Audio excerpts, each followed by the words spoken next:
Здравствуйте, дорогие друзья! Очередной наш выпуск, исторический выпуск. На сегодня это выездной, можно сказать, выпуск. Мы находимся в местности Сагыл-Сыгы, урочище Сагыл-Сыгы. Здесь находилась большая усадьба, поместье, можно сказать, да, семьи Кармановых. Такой большой зажиточный род был якутский.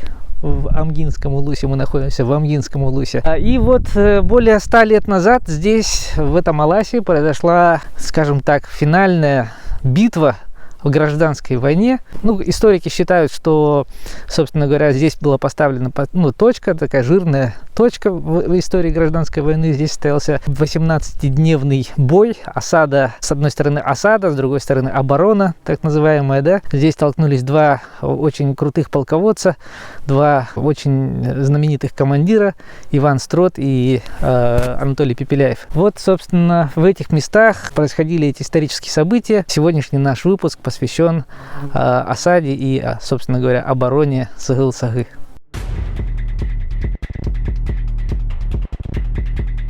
Иван Строт, его настоящее имя и фамилия Янис Строц. Он латыш, наполовину поляк. Отец его был латышом, а мама полькой. Родился в 1894 году. Значит, он участник Первой мировой войны. Очень доблестно он воевал на фронтах Первой мировой.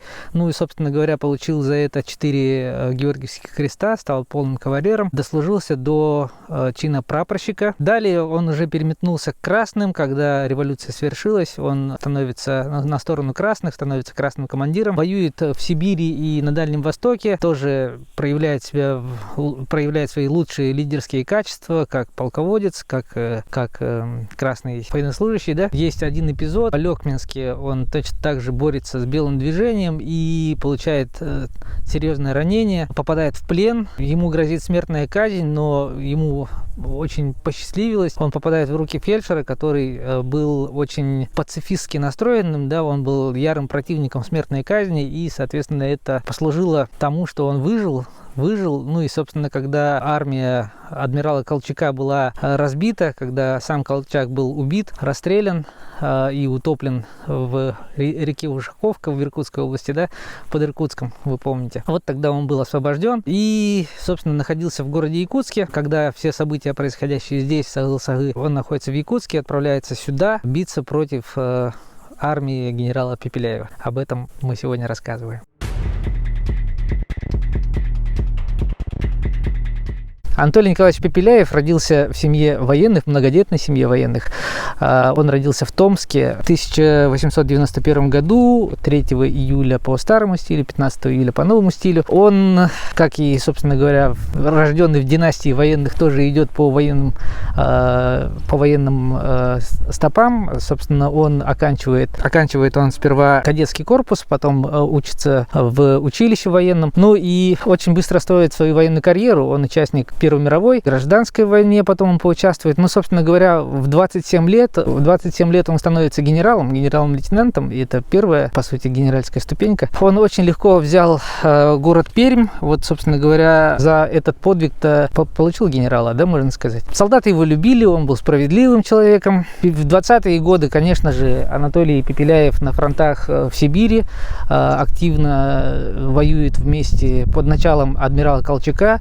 Вы эту историю знаете, Колчак был повержен, был пленен, и впоследствии был расстрелян. Пепеляеву везет больше, его чехи забирают с собой, в поезде эвакуируют в Харбин. Там, собственно, он и живет. Чем он занимается в Харбине? Он активно создает артели по извозу, частному извозу, таксист, по сути, да.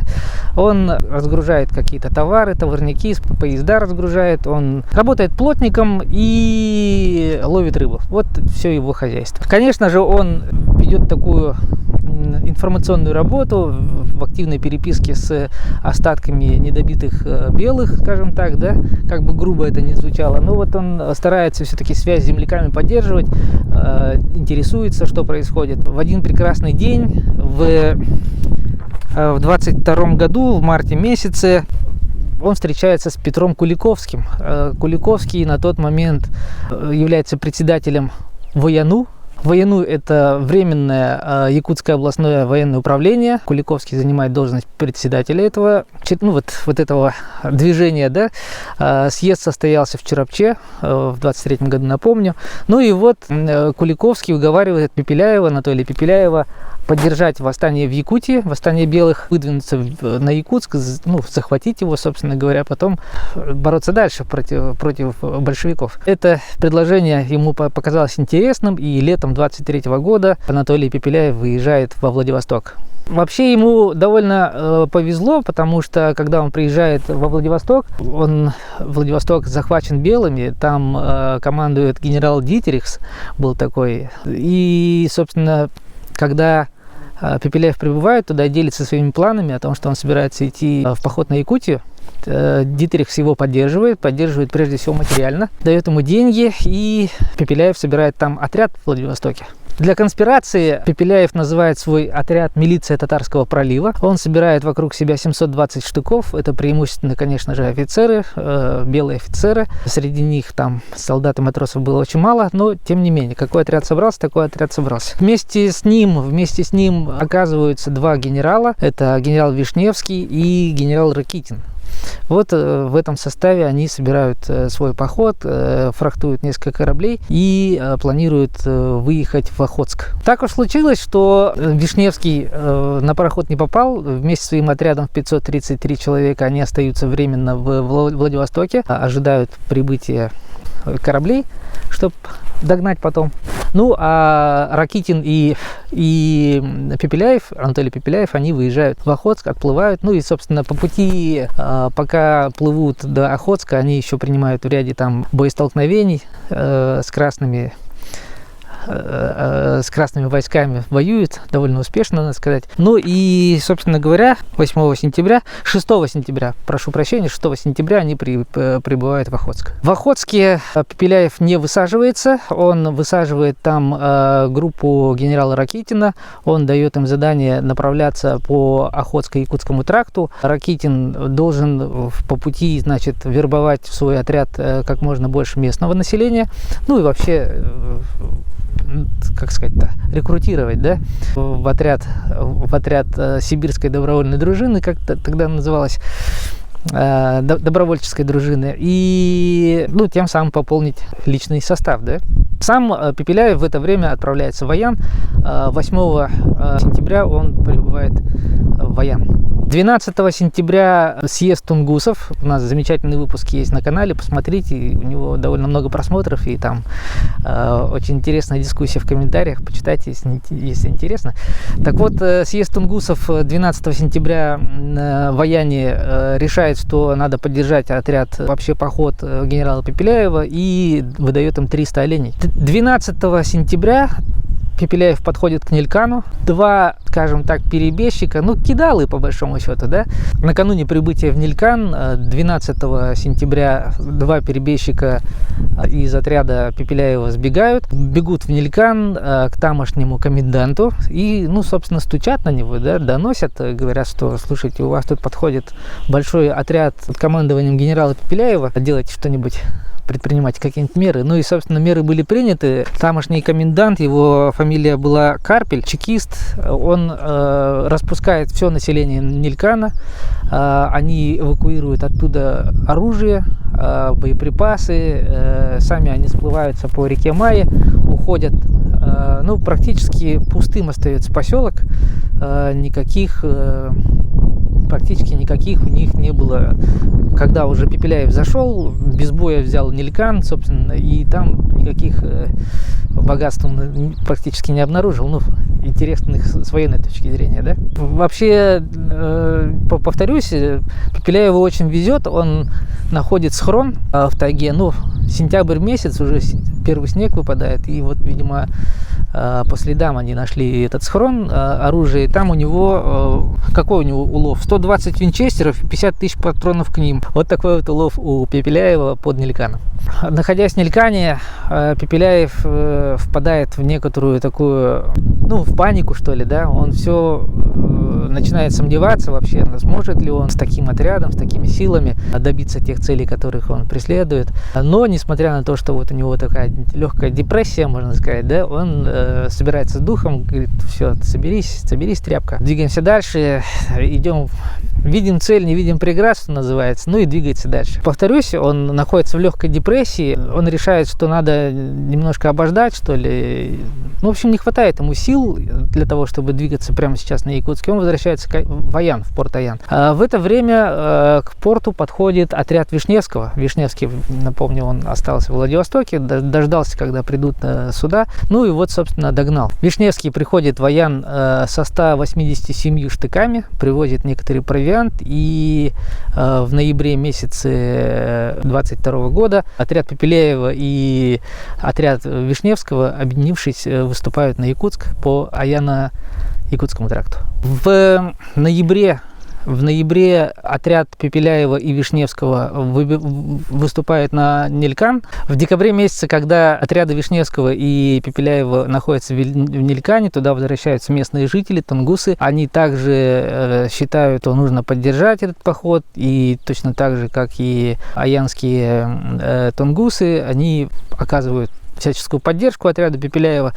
снабжают его также провиантом и дают оленей. И вот, собственно, с этим, с такой поддержкой, с таким обозом, с таким количеством солдатов они выдвигаются на Якутск и двигаются по Аяно-Якутскому тракту. На пути в Якутск отряды Ракитина и Пепеляева соединяются, к ним присоединяется отряд Артемьева, того самого Михаила Артемьева из наших прошлых выпусков, тоже обязательно посмотрите. И вот с этим отрядом к февралю месяцу они подходят к слободе Амге и захватывают ее. Это происходит 5 февраля 1923 года. Мы по-прежнему в Сагыл-Сыгы. Примерно в этом месте находился опорный наблюдательный пункт белых. Вот отсюда прекрасно видно усадьбу Кармановых, в которых укрывался отряд Строда. Ну и, собственно, здесь сколько? Ну, метров 300, наверное. Очень хорошо видно. Ну, понятное дело, что здесь подросли деревья, но в 1923 году, полагаю, здесь совсем был полесок маленький, небольшой, и вид был гораздо чище.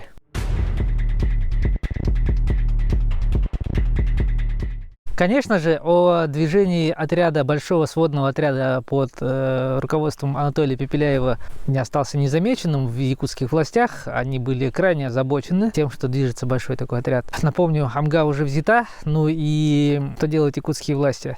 Они отправляют несколько отрядов. Передовой отряд Ивана Строда в первую очередь.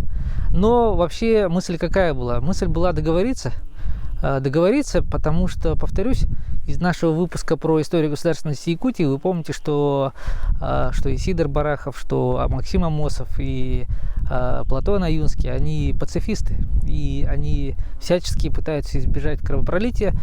Поэтому с такой вот миссией отправляют, прежде всего мирной миссией, да, отправляют Ивана Строда на переговоры с Пепеляевской армией. В феврале месяце Иван Строд подходит к Амге. Здесь в феврале месяце отряд Ивана Строда остается на ночевку, выставляются несколько постов, охранных постов. Ну и зная о том, что на Амгу движется отряд Строда, Вишневский лично выступает к этому урочищу, ну и завязывается бой здесь недалеко. Часовые заметили приближение отряда Вишневского, и, собственно говоря, вот Саша пулеметчик одним из первых увидел о том, что к ним приближается отряд Вишневского, ну и первый бой завязался вот там, наверху, на сопке, и это положило начале доблестной обороне Сагыл-Сыгы. Вот в этом доме находился штаб Строда. Вот, по сути, так выглядело. Ну, февраль месяц, напомню, очень холодно, 50-60 градусов мороза. Битва просто, 18-дневная битва просто в нечеловеческих условиях. Люди очень сильно мерзли. Был явный недостаток еды и питья. Ну, в общем, ужасные условия, что для осаждающих, что для осажденных. По большому счету, здесь погибнет очень много народу. Давайте более подробно об этой битве.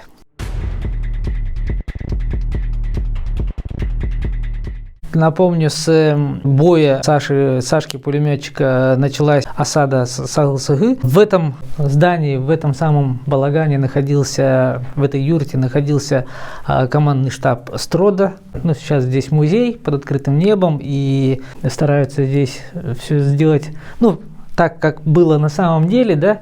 Правда, бойцы вынуждены были передвигаться чуть ли не на четвереньках, потому что стены очень сильно простреливались, карабины и пулеметы их довольно сильно пробивали. Ну и чтобы люди оставались живыми, приходилось вот передвигаться по помещению в таком состоянии, в таком виде, да. А вообще трижды были переговоры.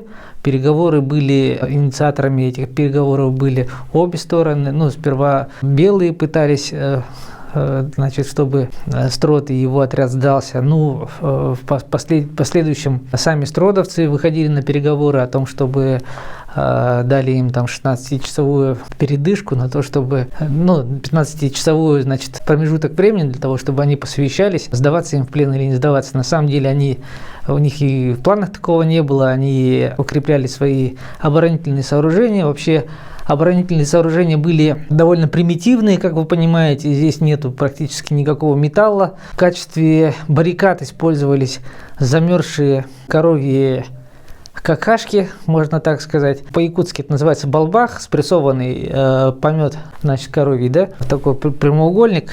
И вот он замерзший такой кирпич из говнешки, он, собственно, становился таким вот строительным предметом для обустройства этих самых баррикад. Вот в этой части здесь находился хатон, это сейчас новодел. Вообще, на самом деле, многие постройки здесь, в урочище Сагылсыгы, сгорели в результате большого лесного пожара.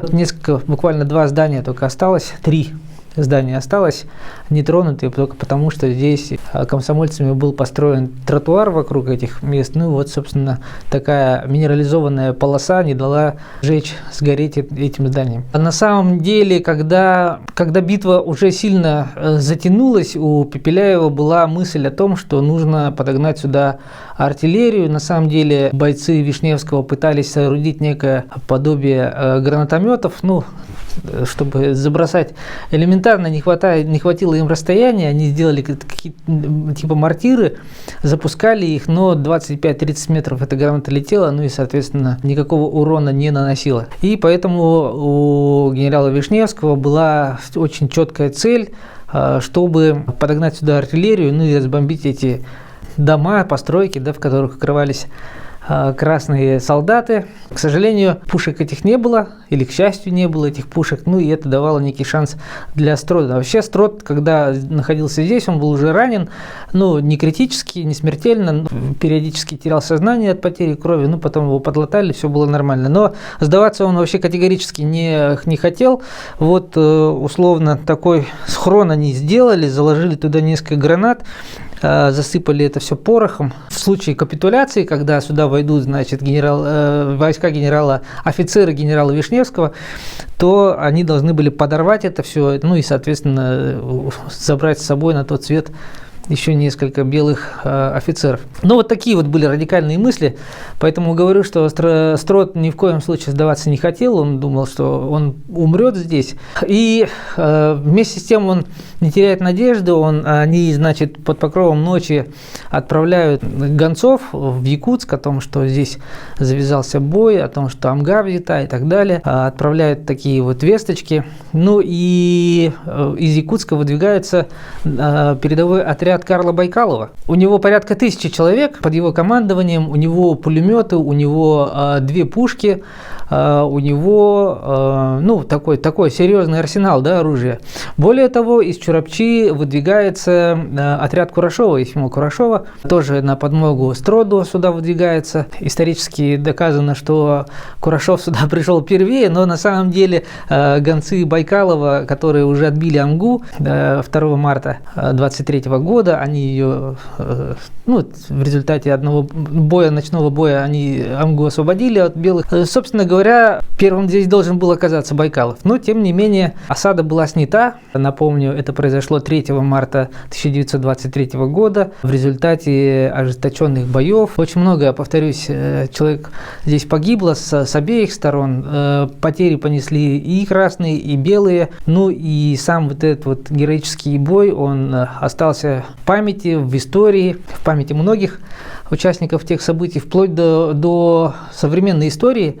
Были живы участники этой битвы, жители Амгинского улуса, да, они же потом воевали во Второй мировой войне, тоже проявляли доблесть, отвагу, смелость. И это такой вот интересный тоже эпизод из нашей истории нашей Якутии. И еще одна небольшая ремарка о том, как устраивалась оборона красных. Да? Видите, здесь импровизированная такая баррикада, в том числе мы видим здесь погибшего солдата. Действительно, это так и делалось. Мало того, что намораживался балбах, прессованный коровьей какашки, да? Но и выкладывались еще и трупы солдат, погибших как со стороны белых, так и со стороны красных. Кроме того, для устройства баррикад также использовались трупы обоза, Стродовского обоза. Он был в первом бою практически полностью уничтожен. Все быки и лошади были убиты. И вот из них устраивались эти баррикады. И, собственно, трупами убитых лошадей и быков было организовано питание. Пилили немножко мяса и варили их, и добавляли соли и ели. Вот такая вот ремарка из обороны Сагыл-Сагы. 2 марта 1923 года, когда Амга была взята отрядом Карла Байкалова, к ним в плен попадает тот самый Петр Куликовский, который был инициатором похода Пепеляева на Якутск. Он был взят в плен, и он отравился морфием, покончил жизнь самоубийством. Это по одной из версий. По второй из версий, первую версию верится больше, по второй версии говорят, что его случайно убил ударом пистолета по голове один из следователей, который его допрашивал. Но история, конечно же, не об этом. 3 марта, напомню, осада Сагыл-Сагы была снята. Строд отправляет своих раненых в Амгу. Самого Строда 4 марта тоже эвакуируют отсюда войска Курашова. И наша история на этом заканчивается.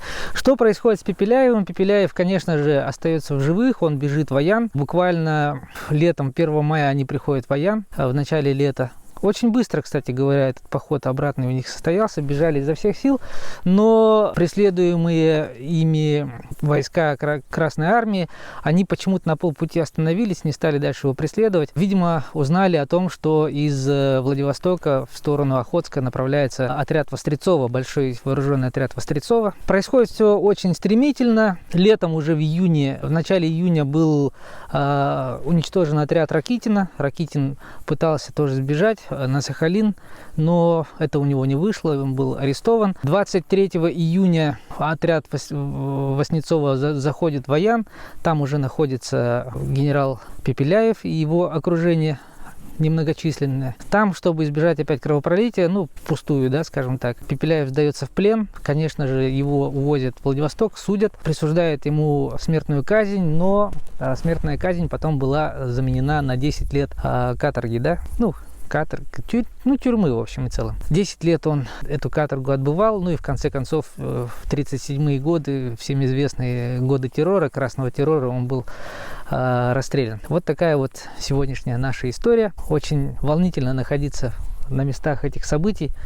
Мне, как любителю истории, здесь, буквально все очень интересно. Мы здесь с нашим сегодняшним оператором, моей супругой Валентиной, обошли очень много достопримечательных мест. Очень круто, на самом деле. Поэтому обязательно напишите нам в комментарии, нравится ли вам такой формат рассказа, когда мы выезжаем на места непосредственных событий, да, скажем так. Если вам этот выпуск понравился, обязательно ставьте лайки, нажимайте на колокольчик, подписывайтесь. Нас уже почти больше 1500 подписчиков, это очень радует. И, конечно же, не забывайте про наши соцсети, все ссылки на них есть под описанием к этому ролику. А с вами был я, Алексей Толстяков. Увидимся с вами ровно через неделю. Всего хорошего, пока.